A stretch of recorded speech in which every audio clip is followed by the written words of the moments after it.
Hi, everybody. My name's Paul Quinones, and I'm a senior software engineer working in game development. Today, I'm glad to be here for Waffles, and I'm going to be talking about having a strategy guide and some tips and tricks to actually getting a role in the game industry. With that, I want to welcome you to your game industry strategy guide. These tricks and tips can hopefully help you in the role you are pursuing in the game industry. So, to get started, who am I? Well, I'm a senior software engineer working in games, but I'm also a board game designer. I've also worked on indie games and have started my career in games QA, done plenty of game jams, and done some writing for tabletop games, binge of YouTube, and slice of a bunch of roles outside of the game industry or adjacent to the game industry. But also, I like to take time to mentor others and give talks such as this one today. So, with that, we're going to be honest, and that's the most important part. Right now in the industry, things are tough. And they've been pretty tough for the past few years. We've seen all the news with layoffs and things like that. But that's what makes it even more important to be able to have a strategy and really have a plan working towards a role that you want to get in the game industry. So, with that, we're going to really jump right in. The first part is going to be finding the role that you're looking for within the game industry. And to get started with that, you're going to need to know what role you actually want to pursue. And that's really the most important part because knowing what you're going to actually be working toward will help you set your goals and create a plan to success.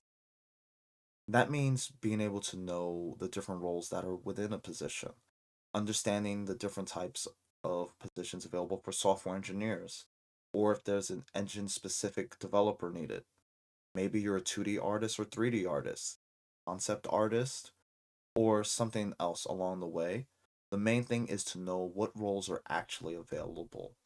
So, what I've done is provided a link on this slide right here. So, this way you can know some of the things that are available within the game industry at this time. Then, you're going to want to actually go to where jobs are posted. And one of those places is job boards. There are several different ones from LinkedIn to remote game jobs to work with indies and Hitmarker. The point is, you're going to want to actually find where the jobs are being posted and gather that information from. The next bit is to actually go directly to companies and not call the companies or email the companies, but go to the company's websites, follow the company's LinkedIn's, see what companies are in your region even by checking out Game Dev Map. The point is, you want to make sure you have a good understanding of what's going on with these companies. And being on something like LinkedIn can give you an up to date pulse of what they're doing and what they're working on, while their company site may even show you roles that are available that they may not even be showing on their own LinkedIn's. The other truth that I want to talk to you all about, though, is that 20% of the jobs are posted and the other 80% are actually not on any of these job boards, not on these websites. They're usually found through networking, through other professional connections, through people who you've met and formed relationships with in the game industry. It seems like there's less roles available for people. And that's what's going to make networking very important. But we're going to actually take some time to go into that a little bit later. Now, we're going to take some time and talk about how do you prepare for the roles that you're actually trying to pursue. Well, the first step is going to be getting those job descriptions. Those job descriptions are going to be your insights and information to the role and how you prepare for it. There's plenty of important information within each of these descriptions, so you want to make sure to actually gather these details, maybe make a spreadsheet where you actually track the information and what they're looking for, because that's going to play into the next step, which is the resume. The resume is your billboard to these companies. It's your way to show, hey, what you're looking for on these job descriptions, these are the skills that I have that are actually relevant to it. But don't be tempted to lie on your resume. This can come back to cause more harm to you because they will know during the interview phase if the skills you put on there don't actually match up. You want to make sure to be honest, but you also want to make sure that what you're looking for actually matches up to what you can do because that's going to help actually target you to the right fit. Then you're going to want to research. You're going to want to do research on each of the companies that you're applying to. You want to make sure you know what games are they working on or have worked on and how your skill sets can fit within those projects. Have you done projects that are of a similar vein? You want to make sure to also understand what the roles that you're interested in do at these companies because a role may be named the same, but the responsibilities and things you do could be very different.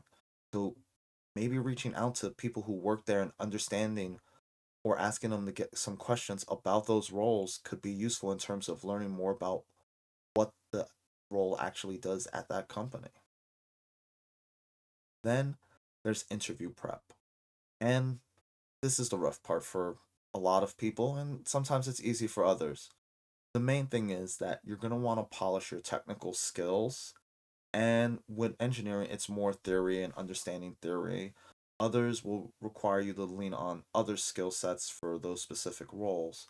But you're going to want to spend time practicing, polishing, and getting those skills up and interview ready.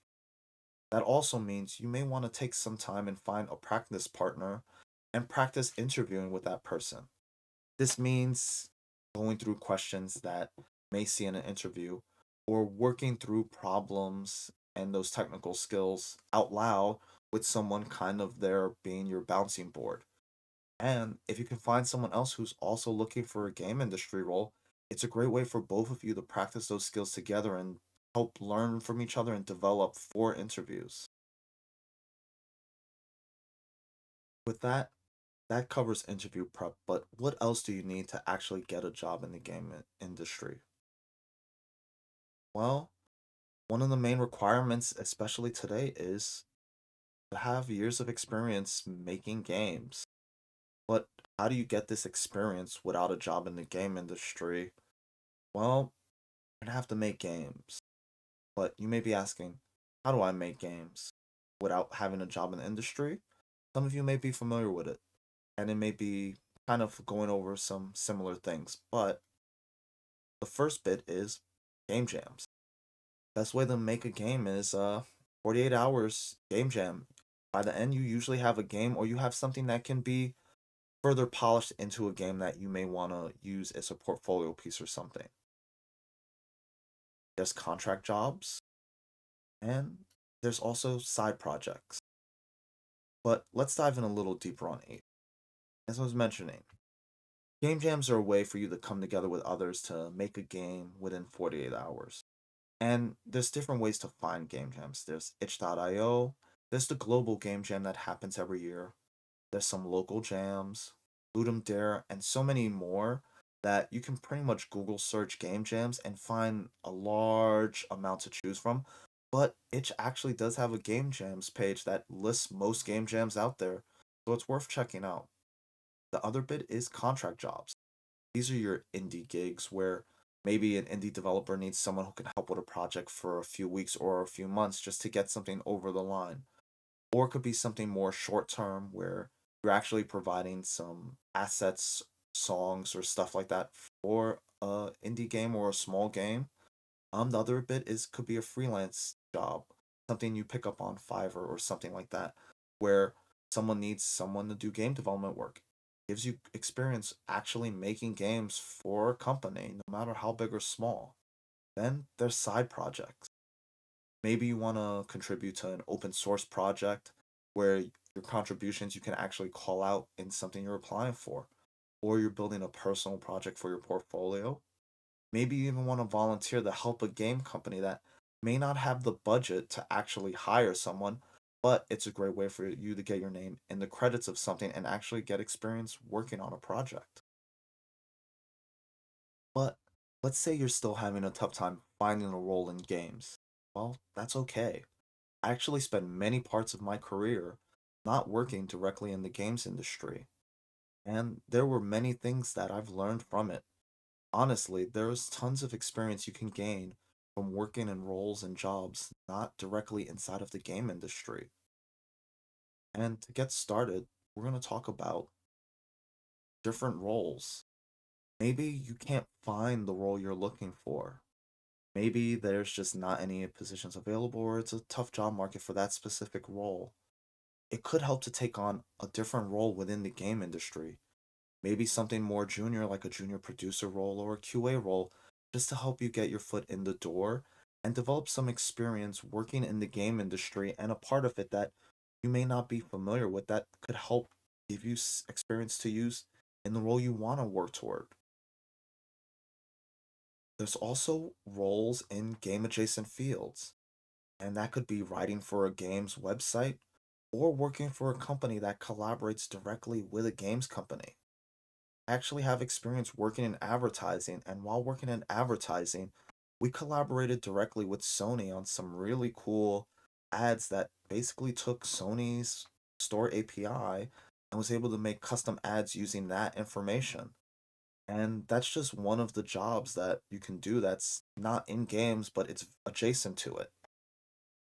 Then there's roles in companies that are making use of games technology, but they're not games companies. And some of these are simulation companies or manufacturing companies that will make use of technology in games such as physics engines, or they'll use different game engines like Unreal and Unity to show off what they're working on. Remember, there's a ton of TV shows out there that have made use of Unreal Engine to create the sets for their shows instead of having the green screen or actually build out some of these set pieces.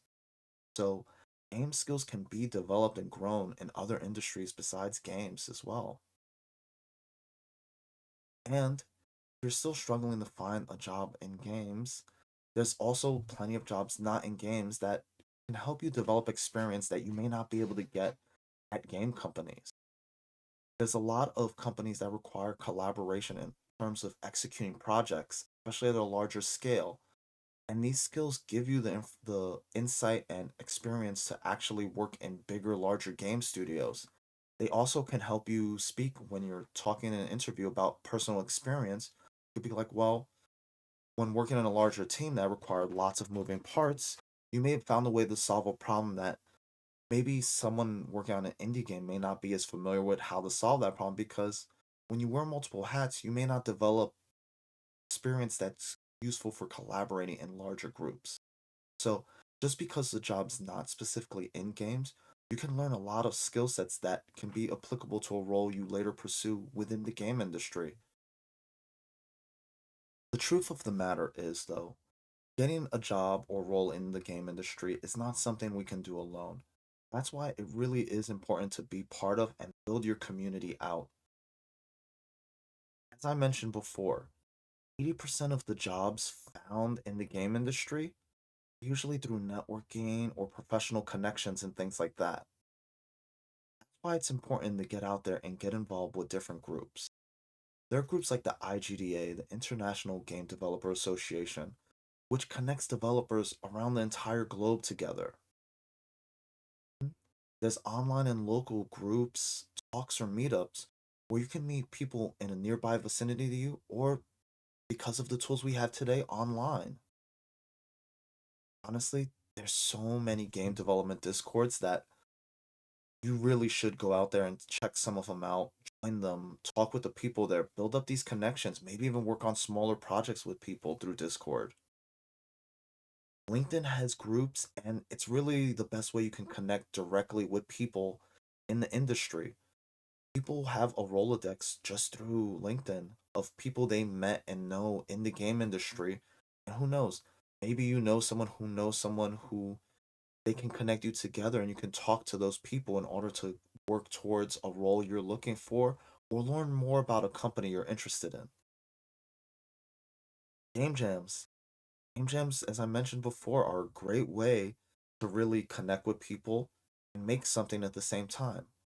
Honestly, it can't be overstated how important doing game jams can be, both for the projects you get out of it, but for the people you actually meet as well. Then there's tons of game development influencers out there that you can follow. These people really do provide support and insight into the game industry. There's people like Amir and Ada and so many more that it really is worth following them because they can help give you insights or help you keep a pulse on what's going on in the industry.